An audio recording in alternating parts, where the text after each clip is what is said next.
So we're here at the shrine of Christ's Passion, which essentially goes through the different steps that Jesus took in order to get to the cross and then after the cross with his resurrection. And there's this one scene that makes me think. See, there's a part in the journey where Jesus has already been condemned to death. He's carrying his cross and he's walking with it and he stumbles and falls. And a Roman guard points to somebody in the crowd and says, "You help him carry the cross."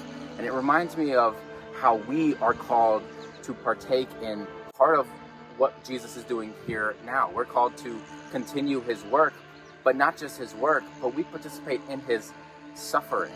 And there's a lot that goes into even why we're called Christians, right? Little Christ, we're to be imitators of Christ. We imitate him not just in how we act, but how our lives will go.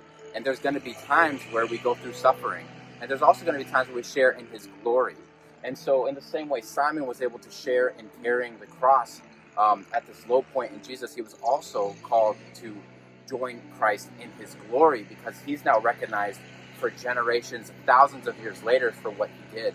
And so in our daily lives, through the ups and the downs, we're able to share with Christ and take the cross up daily, as Paul says, to take the cross daily, as Simon did for this literal physical stretch of Jesus walking into Golgotha to be crucified. Sometimes we figuratively take Jesus' cross, and we sometimes have to go to these places that we may not want to go, that may be sacrifices for us, that may be difficult.